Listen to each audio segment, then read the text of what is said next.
সে ছিল ভীষণ লাজুক। কৈশোর সবে পেরিয়েছে, ঘর থেকে একা বেরোতো না। ঘরকন্যার সামান্য ব্যাপারই লজ্জায় মায়ের কোলে মাথা গুজে দিত। বাবার ভাই ছাড়া কোনো পুরুষ মানুষকে সে ভালো করে জানতো না। তার বয়স এমন হয়ে গিয়েছিল যে বাবার আদর আর ভাইয়ের প্রশ্রয় ছাড়াও স্বামীর ব্যাপারটি সম্পর্কেও সে জেনে ফেলেছিল আর মনে মনে নিজেকে প্রস্তুত করছিল। বাবা মা আর ভাইটি তাকে তাদের জীবনের চেয়েও বেশি ভালোবাসতো। আজন্মা লাজুকে মেয়েটির জন্য তারা ভালো একটি ছেলে খুঁজছিল। কন্যা আর বোনের আসন্ন বিদায়ের বেদনায় নিকষ কালো রাতে সবার অজান্তে বাবা আর ভাইটি গোপনে অশ্রু ঝরাতো। মেয়েটির নাম ছিল ফাতিমা। আমার ঘরের বাইরে প্রচণ্ড সাউন্ড বক্সে হ্যাপি নিউ ইয়ারের গান বাজছে। প্রচণ্ড শব্দে কান পাতা দেয়। পাড়ার ছেলেরা চিৎকার করে করে নাচছে। ফাতিমার ঘরের বাইরেও প্রচণ্ড শব্দ হতো এবং প্রায় প্রতিদিনই শব্দগুলো ছিল বোমা আর বুলেটের। তার বাসাটা ছিল বাগদাতে। সে রাত্রিও ছিল নিকষ কালো রাত। বোনটি স্বামীর ঘরে চলে যাবে এটা ভেবেই ভাইটির চোখ দিয়ে নীরব অশ্রুপাত হচ্ছিল। বাসার বাইরে কি কোনো শব্দ হলো? গাড়ি থামার শব্দ? গুলি আর বোমার ভেতরেই তাদের বসবাস, কিন্তু এটা তো অন্য শব্দ। এবার বাসার বাইরে থেকেই গুলির শব্দ পাওয়া গেল। ফাতেমার ছোট্ট এ পরিবারের সবাই জেগে উঠল। চোখের পলকে দরজা ভেঙে গেল আর হুড়মুড় করে ঘরে ঢুকে পড়ল একদল আমেরিকান সেনা। ফাতিমার পরিবারের অন্যদের কী অবস্থা হয়েছিল তা জানা যায়নি, তবে তার বাবা মা ভাইটি এমন ছিল না যে তারা বেঁচে থাকতে ফাতিমাকে উঠিয়ে নিয়ে যেতে দেবে।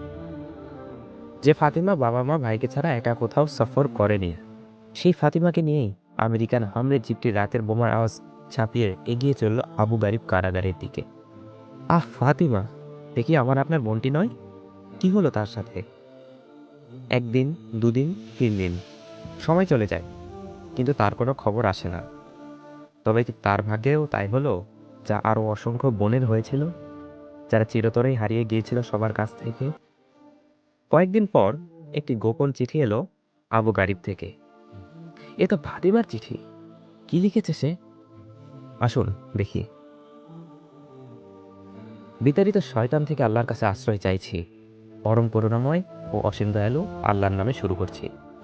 কুল হু আল্লাহু আহাদ আল্লাহুস সামাদ লাম ইয়ালিদ ওয়ালাম ইউলাদ ওয়ালাম ইয়াকুল লাহু কুফুয়ান আহাদ। আমি শুরুতে এই সূরার উদ্ধৃতি দিলাম, কেননা আমি মনে করি মহান আল্লাহর পরিচয় তুলে ধরার জন্য এই সূরাটি সবচেয়ে ভালো। আর মুমিনদের অন্তরে এই সূরাটি দৃঢ়ভাবে গেঁথে আছে। আল্লাহর পথে লড়াইরত আমার ইরাকি মুজাহিদ ভাইরা, আপনাদের কাছে আমার কী বা বলার আছে? শুধু এতটুকুই বলি, আমার মতো এমন অসংখ্য ইরাকি বোনের গর্ভে এখন মার্কিন সেনারূপী পশুদের বাচ্চা।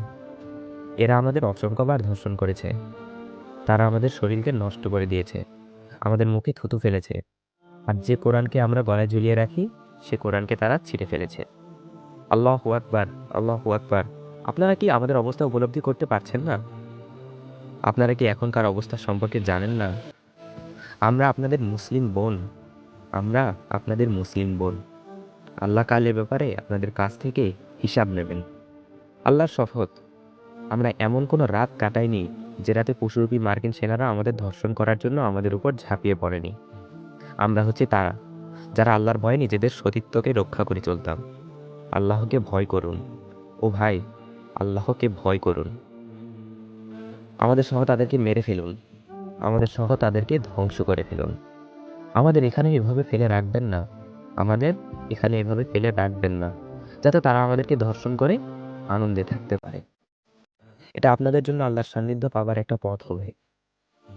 আমাদের ব্যাপারে আল্লাহকে ভয় করুন। মার্কিনদের ট্যাঙ্ক ও বিমানকে উপেক্ষা করুন। আবু গারিবে আমাদের কাছে আসুন, আবু গারিবে বন্দীদের কাছে আসুন। আমি আপনাদের মুসলিম বোন ফাতিমা, আমি আপনাদের মুসলিম বোন ফাতিমা।